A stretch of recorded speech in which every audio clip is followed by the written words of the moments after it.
Yeah, Jeff Martin, lead pastor at Redeemer Community Church. So, say like somebody comes in your office for like marriage counseling, like a couple, and you're talking to them. What if they're already living together, probably having sex, and they're about to get married? What advice would you give them? Yeah, so the question being, how would I counsel not a married couple, but a couple who's engaged and who are currently cohabitating and sexually active? Is that? Yes. Is that correct? Yeah, that's a fairly common thing. So one is, if they're looking for premarital counseling, we use a curriculum called SYMBIS, which stands for Save Your Marriage Before It Starts. And so they answer quite 300 questions before they come, and it gives me a 17-page report. And so one of those sections is on sex and expectations with that, and they have to mark down whether or not they're sexually active or not. And so I kind of have a heads up for that situation to whether or not they are. The challenge is to challenge them to, just because you've messed up in the past doesn't mean you can't choose today to stop until you get married. And a lot of times people haven't had explained why sex is a big deal. And so when I sit down with a couple and there's kind of this, we live in a culture, it's not a big deal, so what's the, there's kind of either it's not a big deal, what's wrong with it, or also this kind of like, well, we know it's wrong, but we also know God will forgive us.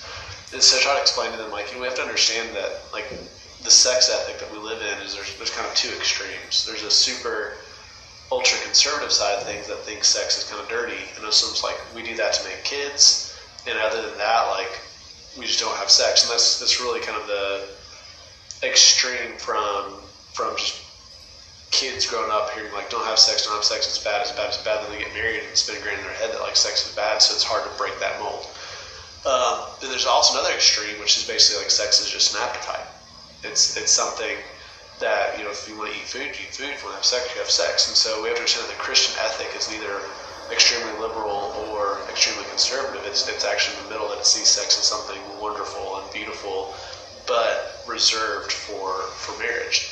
And so when you look at 1 Corinthians 6, we see sex is a way of two becoming one flesh. And so it's not one body, it's one flesh, which is spiritual. And it's saying that it's a way to donate yourself so deeply to someone that the two of you become something completely different. And so it's like salt. It's chloride and iodine.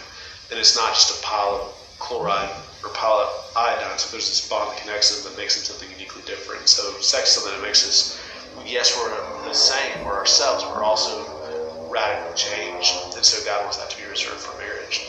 And so to challenge people to understand, here's how God views sex. And so we want to, so one is you want to ask people to one, view sex differently in light of the gospel, but also to honor God's call in our lives to reserve that for marriage. And so sometimes people will say, we know we're going to get married, and so this is the only person I have sex with. It's why is it bad? It's right now, who you are today is who you are when you get married. So today, you're basically, so if your wife's name is Brittany, right? And so it's okay, you're having an affair today on who Brittany Gray will be. It's and so to understand, you're cheating on the person that you're going to become, and so it's still something that's sinful, even if you know you're going to get married. So that's one of the things that we talk through, and then challenge people to wait, because at the end of the day, Jesus is waiting on us. How much do you think Jesus desires to come back and rescue us today? Looking at the world, seeing what it's like, and we know he's going to come again, but Jesus is waiting for us, and so in the same way he waits for us, we want to wait for our spouse. So it's one of the ways we talk through that. That's cool. So one of those thoughts you said was, that's funny, I just wrote it down, how some people that are from a biblical family, I guess, they'll be taught, no, it's bad, no, and then when they get married, the challenge is it's okay. Like, how do you, like, what suggestions would you give that person that is in that realm of like, oh, I've been taught it's so bad, now I'm getting married and it's going to be a good thing, because that marriage, that wedding night might be really awkward.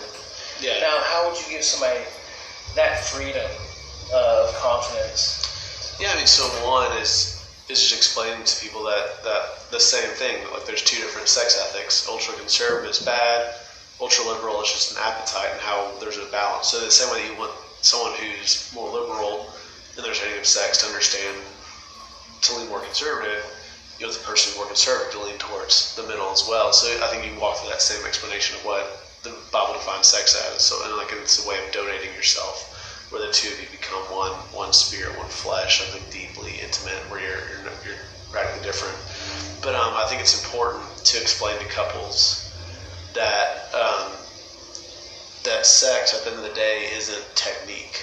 It's not just getting your needs met. It's two souls that are mingling, and that's kind of where the language you have, like Song of Solomon, where you see that it's not just. And so our culture so often plays off of technique. Like if you look at the front of the magazines, checking out at Kroger, whether it's Men's Health or Cosmopolitan or Us or whatever it might be, like you'll see like it's 7 ways to please your wife, 5 sex positions to try, this Valentine's, like whatever it might be. It's all about technique, and at the end of the day, like technique is shallow.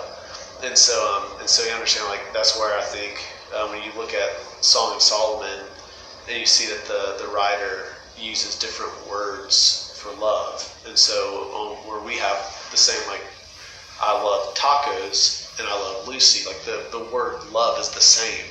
So it's hard to understand the depth of meaning outside of the context. But like in Hebrew, there was deeper meaning. And so you have one love, which is friendship. And so like the love starts off with it, like, hey, we enjoy each other's company, we love being around each other. And then there's love as a commitment. Like I know all of your flaws and I'm choosing not to go anywhere. Then there's love, which is sexual. And so it's like all 3 of these loves come together in the wedding bed. And so at that point, like I said, it's like this mingling of these deep connective loves of like friendship and commitment and intimacy that all come together. And it's so much deeper than just a technique. It's something where you're bonding with someone in a way that changes who you are. And so I think helping people understand like what's happening here isn't just a technique. It's a deeper soulful thing. So. Okay. Let's see.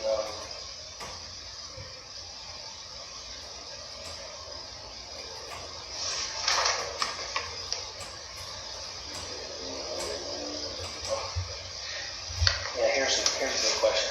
So you have a couple come in, and they've been married for some time, and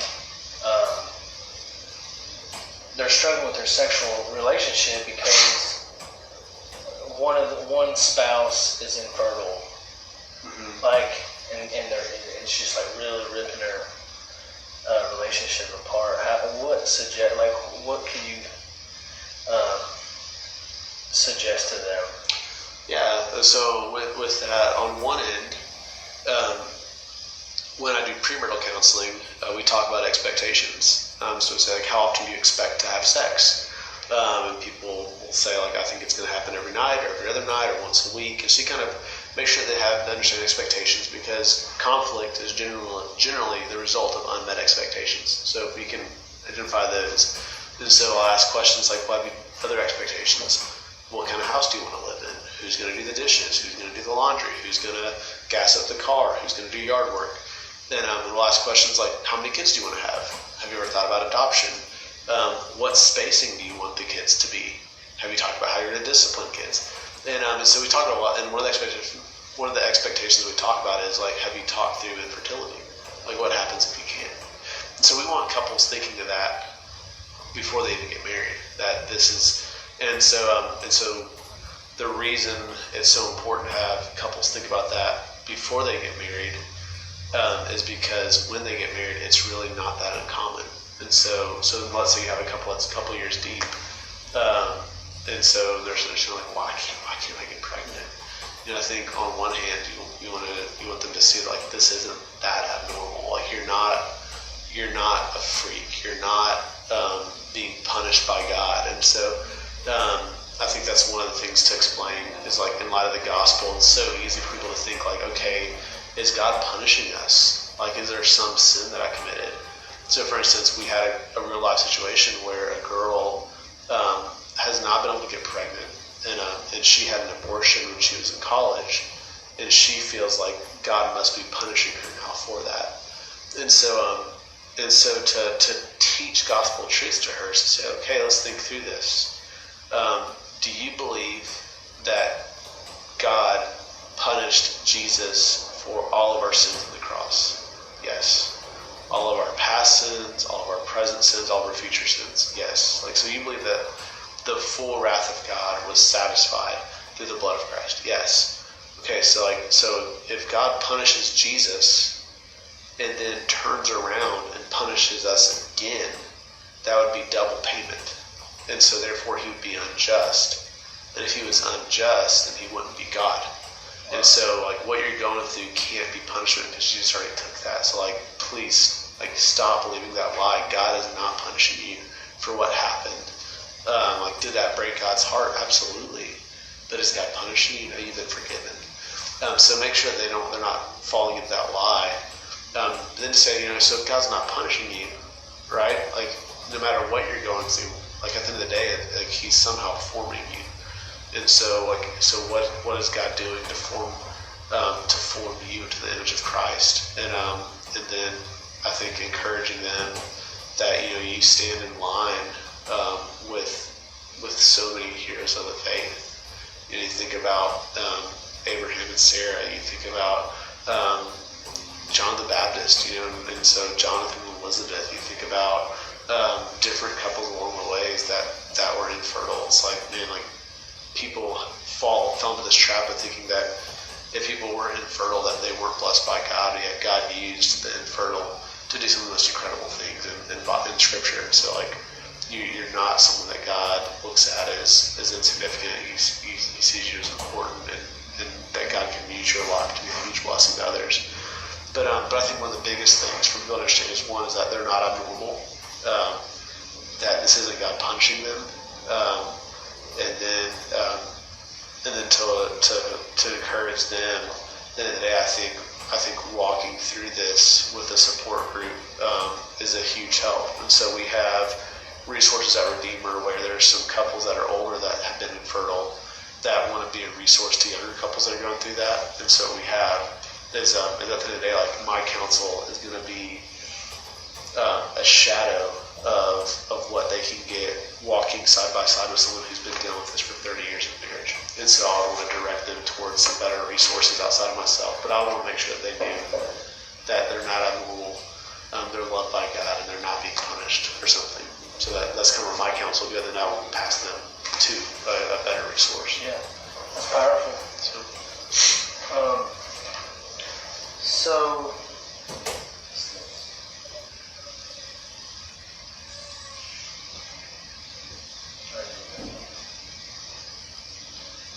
you've answered a lot already.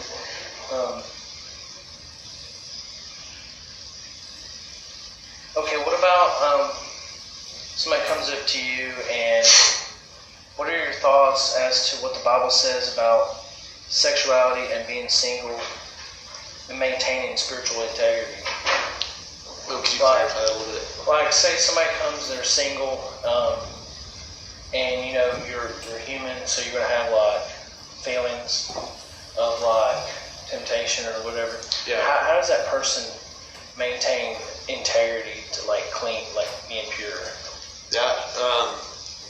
So one, I think it's important to know that singleness is a gift, not a curse. And so that's where I think there's so often where people think that singleness is frowned upon, and we talk about the ideal of when God created Adam and Eve, he said it's not good that man should be alone, so he gave him a helper. And so there's kind of this, but at the end of the day, like when we read Paul, he says, well, singleness is actually a gift that where you have a greater potential for God's kingdom. And so with that, like I think we kind of look at this potential trap, where we idolize as an American culture people's potential. And we're like, fulfill your potential, be the greatest, be the best. At the end of the day, like it's not a sin to not fulfill your potential. You have to fulfill your calling.